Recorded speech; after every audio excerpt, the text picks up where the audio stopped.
Many people have asked me what my position is on abortion and abortion rights, especially since I was proudly the person responsible for the ending of something that all legal scholars, both sides, wanted and, in fact, demanded be ended.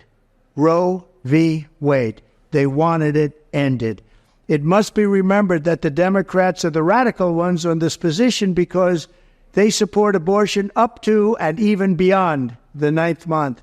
The concept of having an abortion in the later months and even execution after birth, and that's exactly what it is. The baby is born, the baby is executed after birth, is unacceptable, and almost everyone agrees with that. My view is now that we have abortion where everybody wanted it from a legal standpoint, the states will determine by vote or legislation or perhaps both, and whatever they decide must be the law of the land, in this case, the law of the state. Many states will be different. Many will have a different number of weeks, or some will have more conservative than others, and that's what they will be. At the end of the day, this is all about the will of the people. You must follow your heart or, in many cases, your religion or your faith. Do what's right for your family and do what's right for yourself. Do what's right for your children. Do what's right for our country and vote. So important to Former President Donald J. Trump said in a video statement on Monday that abortion rights should be left up to the states, remarks that came after months of mixed signals on an issue that he and his advisors have worried could cost him dearly in the election.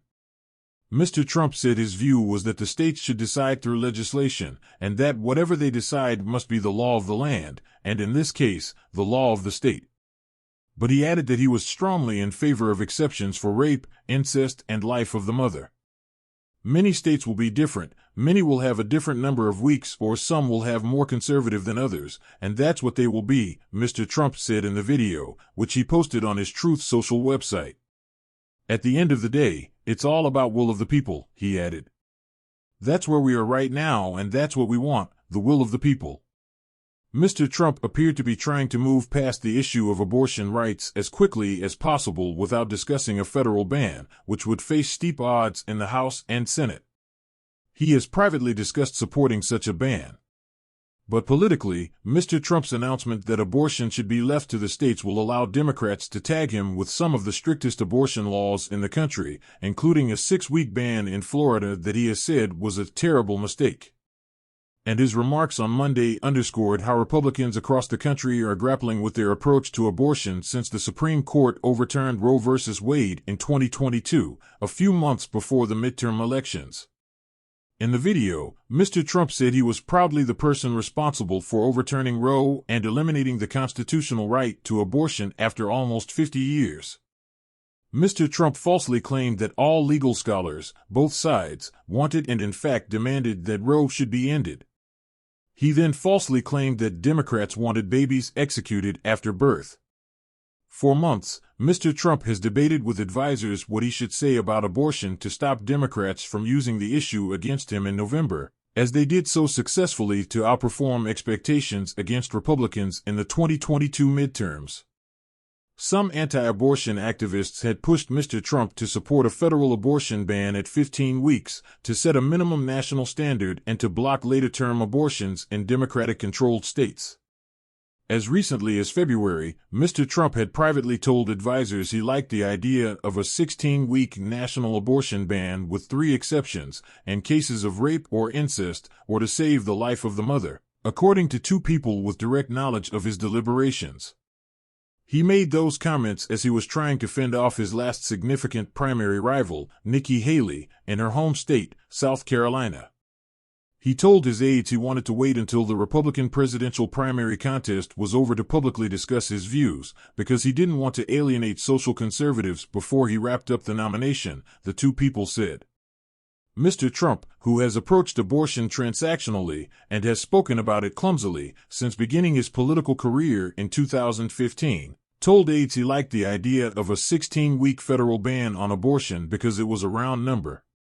Know what I like about 16? Mr. Trump told one of these people, who was given anonymity to describe a private conversation. It's even. It's 4 months.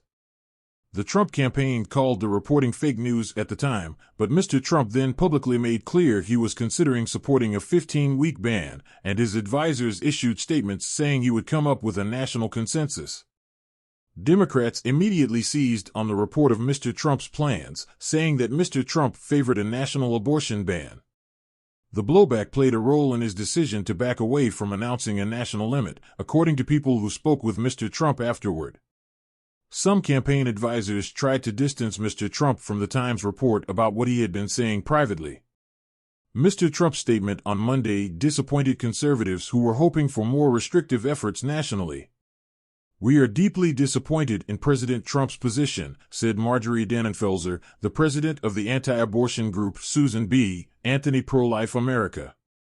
Unborn children and their mothers deserve national protections and national advocacy from the brutality of the abortion industry. The Dobbs decision clearly allows both states and Congress to act. She added, saying the issue is back to the states cedes the national debate to the Democrats. Late into adulthood, Mr. Trump described himself as very pro-choice before announcing that he was pro-life as he considered running for the Republican nomination in 2011. In the 2016 election, he secured evangelical support by promising to choose his Supreme Court justices from a list of conservative judges who would be expected to favor overturning Roe. But after the Supreme Court did what Mr. Trump engineered it to do, in June 2022, he told advisors the abortion issue could hurt Republicans badly in that year's midterm elections. By the time the results were coming in, underwhelming for Republicans, Mr. Trump was privately discussing the issue as if he were a television pundit, claiming credit for being right about how abortion would cost Republicans politically. Mr. Trump was scathing in his private assessments of Republicans who he thought were overly harsh in their positions on abortion, according to advisors. He often criticized two failed GOP candidates for governor, Doug Mastriano in Pennsylvania and Tudor Dixon in Michigan, for being too hard-line on abortion and for not supporting sufficient exceptions. Still, even as Mr. Trump has avoided taking a clear public position on abortion, he often highlights his role in appointing the 3 conservative Supreme Court justices who were pivotal to overturning Roe.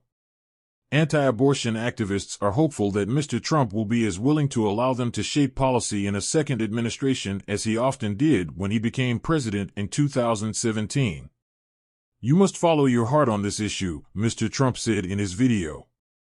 "But remember, you must also win elections to restore our culture and, in fact, to save our country, which is currently and very sadly a nation in decline." Thanks for watching.